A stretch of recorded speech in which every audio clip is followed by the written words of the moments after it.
Hi, I'm Mrs. Robertson, Head of Business and Economics at Tavorham High School, and I'm going to talk to you briefly today about the A-Level Economics course. First of all, one of the questions I'm asked quite often is, what is economics? Hopefully you'll know already if you've chosen to do the subject, but just to really go over that, economics focuses on the behaviour of individuals, of firms, consumers and governments, really looking at how these groups of individuals work together and how economies work. It is classed as a social science. It looks mainly at production, distribution and the consumption of goods and services. So a lot of people think that it's very similar to business studies, and it is in the sense that some business studies courses cover some economics concepts, but economics takes a much wider approach where it focuses on two main categories. Firstly, microeconomics, which looks at individuals, firms and markets. So this is more closely linked to business in the sense that we all look at firms and we'll look at what they produce, why they produce that, how they do that, what opportunity cost do they have. We'll look from consumers' points of view, what goods do we demand.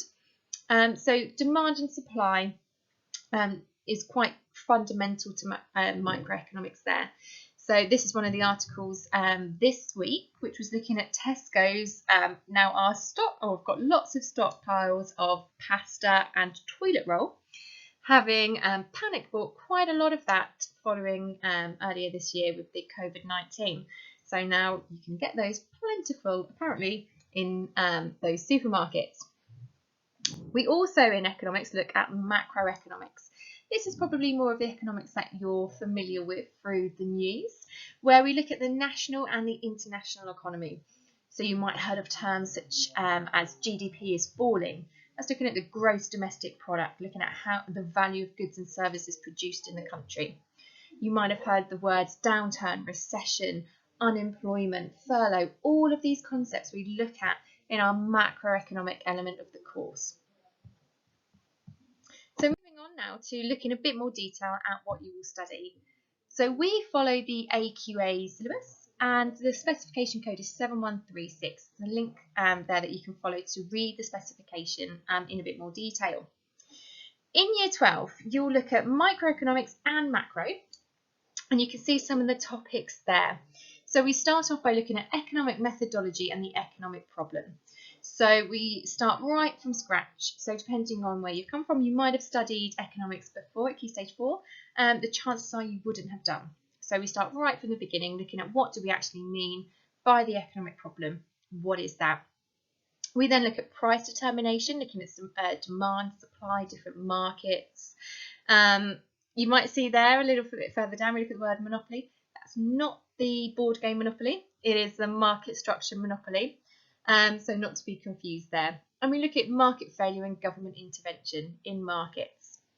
You also start looking at macroeconomics in year 12, looking at measurements of macroeconomic performance, looking at how the macroeconomy works, looking at aggregate demand, aggregate supply.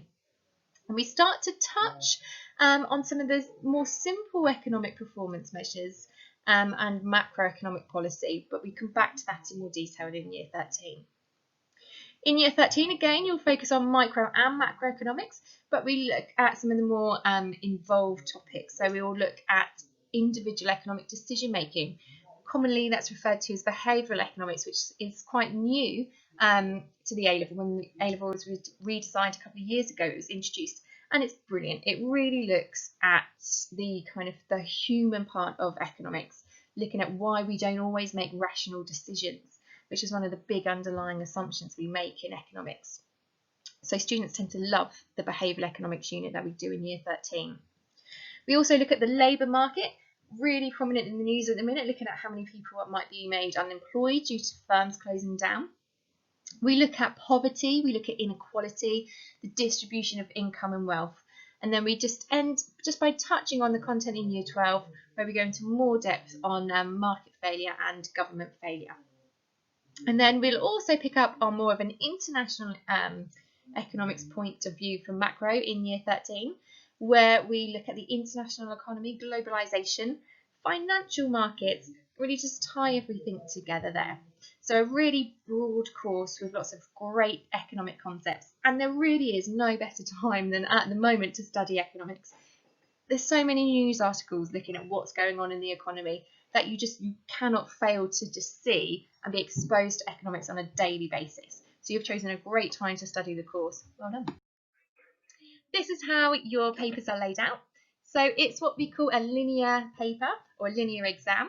So there's no coursework. There are 3 exams which all happen at the end of year 13. Each paper is 2 hours in length and they're of equal weighting. Paper 1 covers all of your microeconomic concepts, and that's mixed with some data response questions and some essay questions. The same with paper 2, you've got data response and essay questions, but this time it focuses just on the macro topics. So real nice separation there between your microeconomics and your macroeconomics. Paper 3 is what we call your synoptic paper. So that draws upon content throughout the whole course. Okay, so it's looking at how micro and macro concepts link together there. And that is assessed by multiple choice questions worth up to 30 marks and then some case study questions. It is worth pointing out that there is quite a lot of quantitative skills. There are quite a lot of quantitative skills in economics. So some of the things you'll be asked to do is to calculate percentages, percentage change, calculate averages, multiplication, division, subtraction, etc. There are quite a few graphs, so making sure that you're confident with constructing graphs from a given set of data will be really important. And then taking that a step further, so interpreting those graphs, analysing those graphs, what does that mean? What are the knock-on effects of that? So some of the resources available in school or in sixth form, we have a subscription to the Economics Review. That's in hard copy in the library, and also we have an archive copy on the library's software system on the internet. Tutor2 is a fantastic website. We have lots and lots of information there for business and for economics, so really worth a look. Then we do make sure as a department that all of our lesson PowerPoints are saved onto Teams for you to access at any time. So if you go away from a lesson and you think, actually, I want to go over that again, you can go into Teams, look at that PowerPoint, look at those resources and have another read over. Now, the recommended textbook, this is slightly different to what's in your transition pack, because in your transition pack, there's one book for year 1 and one book for year 2. But I've just come across the fact that there's actually, from September, they launched, or the editors launched a new book that covers the full 2 years of the course. So it's by the same authors, so it's by Ray Powell and James Powell. But it's AQA A-Level Economics 4th edition. So it's one book that covers the full 2 years of the course. So it's worth looking into that. But just to focus now on what you need to do or what you can do to get ready for September. If you've already chosen to do economics, fantastic choice. And hopefully you've received the Economics Transition Guide. In there, there's more detail on what we've covered today, as well as your transition work. And I think my face is covering the pictures, but one of the activities I've asked you to do in the transition work is to either watch an economics-based film or read an economics book. So you've got there the choice of the corporation film or Enron film, documentary, or there's Free Economics to read, or The Undercover Economist, or The Undercover Economist Strikes Back. Some really, really good, quite fun, quite engaging economics reads and watches there. So worth having a go at that. And if you'd like a little bit of an extra kind of stretch, extra challenge over the summer, there has also been some additional preparation work provided for you. But in September, if you can please make sure you come to the lesson with an arch and lever folder and dividers, because one of the first things that we do is to set your folder up for the year. Also, for your economics lessons, please make sure you have pencils and rulers. I did mention already that we do lots of diagrams, and it's really useful to have those handy, and a calculator. And any issues at all over the summer, please feel free just to email me. My email address is there.